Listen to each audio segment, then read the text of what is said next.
Como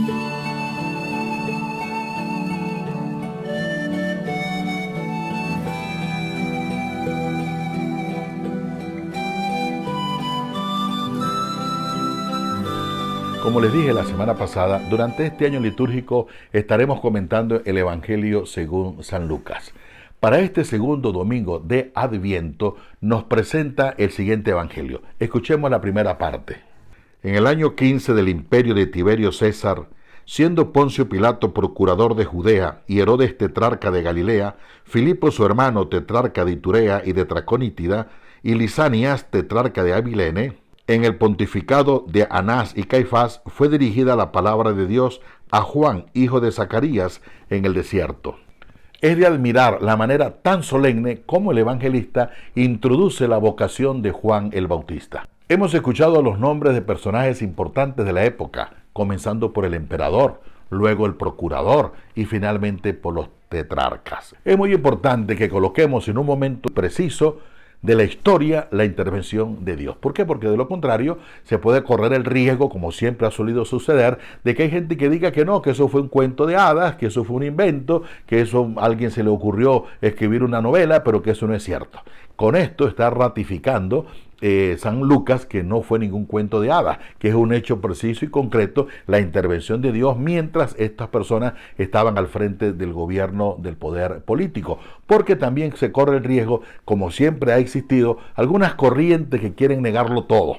Entonces no vaya a ser que en un futuro digan que no, que eso fue un invento de un grupo de gente devota, de gente cristiana. Así como hoy en día, por ejemplo, hay quienes están afirmando que no existió Hitler, queriendo con ello desaparecer un hecho histórico concreto y muy trágico, doloroso a la historia de la humanidad, como fueron los campos de concentración. San Lucas hace mención de 7 personajes.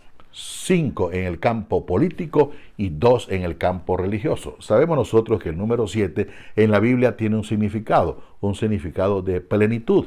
Tal vez San Lucas quiso dar a entender con esto la plenitud del poder, bien sea del poder político y bien sea del poder religioso. Estaba en manos de este grupo de personas que él detalladamente ha nombrado hasta con sus propios nombres. El primero que nombra es a Tiberio César.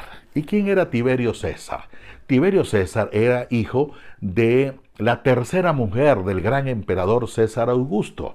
Esta mujer hizo todo lo posible, inclusive se comenta que cometió algunos crímenes con el propósito de que cuando César Augusto muriera, su hijo llegara al trono, llegara a ocupar el poder, y por eso ella hizo todas las habilidades posibles para que su hijo llegara a ocupar ese cargo importante, y así fue. Apenas murió César Augusto en el año 14, llegó a ocupar el trono Tiberio César. El segundo que nombra es Poncio Pilato. Nosotros conocemos Poncio Pilato precisamente porque se menciona en las Sagradas Escrituras, fue el que tomó parte en el juicio de la condena a Jesús. Pilatos es descrito por algunos historiadores de la época como un hombre arrogante, un hombre criminal, un hombre malo, un hombre que practica ejecuciones sin proceso, un hombre cruel. El tercer personaje que menciona el evangelista es Herodes Antipas. ¿Quién era Herodes Antipas? Recordemos que Herodes el Grande tuvo varios hijos, de los cuales asesinó a varios de ellos. Y entonces quedaron algunos a los cuales le dio ciertas regiones para que gobernaran. Herodes Antipas, que gobernara la parte de Galilea, Herodes Filipo, para que gobernara la parte norte, que era donde surgía el río Jordán, y Lisanias, para que gobernara la otra parte, de quien conocemos muy poco. Herodes Antipas, ¿quién era Herodes Antipas? Fue aquel que mandó a decapitar a Juan Bautista, porque Juan Bautista le había dicho que no estaba correcto que él hubiese tomado como esposa a la mujer de su hermano Herodes Filipo. Y Herodes Filipo era precisamente aquel que había contraído matrimonio con Herodías, la madre de esta muchacha que danzó en la fiesta del cumpleaños de Herodes Antipas. Hasta aquí tenemos 5 personajes, 5 en el campo político. Pero además de eso, nos añade 2 personas importantes en el campo religioso. ¿Y quiénes son? Anás y Caifás. ¿Y quién era Anás? Anás ya estaba jubilado, hoy en día diríamos emérito, ya estaba jubilado, ya estaba retirado. Sin embargo, ese señor seguía manteniendo el control y dominaba y mandaba las castas sacerdotales. ¿Y quién era Caifás? Caifás fue yerno de Anás. Y Caifás mantenía una relación muy estrecha, eran muy amigos con Poncio Pilatos. Es de allí donde se deduce que es muy probable que a raíz de esta gran amistad con Poncio Pilato fue lo que llevó a que Poncio Pilato tuviera la actitud que tuvo ante el juicio de Jesús. Después que hace esta solemne introducción para presentarnos la vocación de Juan Bautista, dice que la palabra de Dios fue dirigida ¿a quién?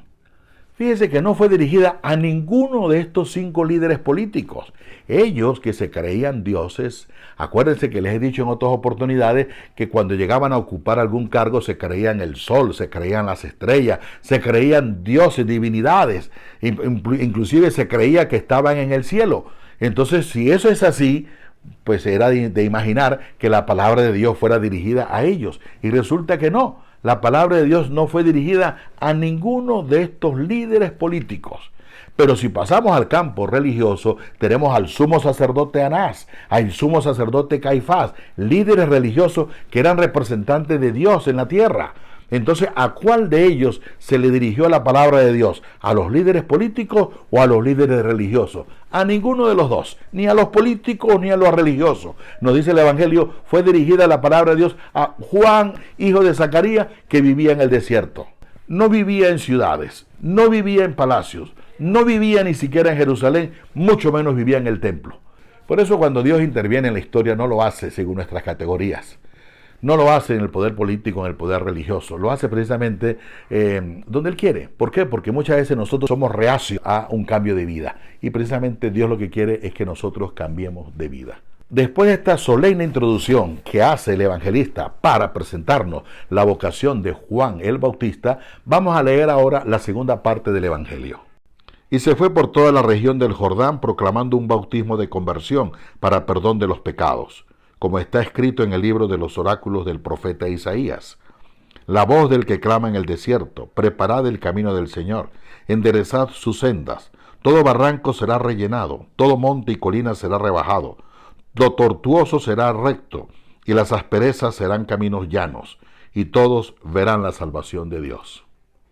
Juan el Bautista está predicando un bautismo de conversión. Recordemos que la palabra bautismo hoy en día tiene un significado distinto a cómo se entendía en aquella época. En aquella época el bautismo era sumergir a la persona y luego sacarlo. Cuando se sumergía se entendía de que moría a esa condición que él venía trayendo y nacía un hombre nuevo, un hombre totalmente distinto. Es como decir que agarran a un esclavo, lo sumerjan y cuando sale totalmente libre. Ya no es esclavo, ya no tiene que someterse a nadie, ya es la libertad, dejando atrás toda nuestra vida desordenada, de pecado, y comenzar una vida nueva. Es lo que está predicando Juan, pero al mismo tiempo dice que predica un bautismo de conversión para el perdón de los pecados. Aquí viene el atrevimiento, viene la novedad que introduce Juan Bautista. ¿Por qué? Porque en aquella época el perdón de los pecados se obtenía única y exclusivamente en el templo de Jerusalén. La gente tenía que llevar ofrendas, hacer sacrificios y pedirle a Dios por el perdón de sus pecados. Ahora la novedad aquí, ¿cuál es? La novedad es que ya no tienen que ir al templo, ya no tienen que ir a Jerusalén. Es decir, San Juan no está de acuerdo con esas tradiciones que dicen que hay que ir al templo, que hay que ofrecer sacrificio, que hay que llevar una ofrenda para que Dios perdone pecados. San Juan dice no, en cierta forma lo que está predicando es un bautismo de conversión para el perdón de los pecados. Es decir, si tú quieres que se te perdonen los pecados, no tienes que ir a Jerusalén, tienes que cambiar de vida, cambiar de actitud, dejar su vida pasada y comenzar una vida nueva. Esto es algo realmente novedoso y es algo importante que viene a introducir Juan Bautista. Es por eso que el oráculo del profeta Isaías se cumple en San Juan Bautista, quien viene a anunciar en un lenguaje muy sencillo, muy popular, como que si fuese una carretera, como si fuese un camino, bajar los montes, rellenar los huecos, buscar las maneras tortuosas para aplanarla. Llevándolo al campo espiritual sería bajar aquella soberbia, aquel orgullo, aquella vanidad, aquella prepotencia, esos montes que impiden que pase el Señor. Y sería rellenar aquellos vacíos, aquellos huecos donde falta caridad, donde falta amor, donde falta sensibilidad humana, donde faltan tal vez tantos sentimientos caritativos y generosos en favor de los demás. Enderezar los caminos torcidos, es decir, endereza tu vida. Hay gente que lleva una vida un poquitico desordenada, enderécela. Y eso es lo que se nos pide en este tiempo de Adviento, una preparación espiritual para que ese Jesús que viene a nacer realmente encuentre dentro de nosotros un ambiente propicio para que también pueda crecer. Les deseo a todos ustedes una feliz semana.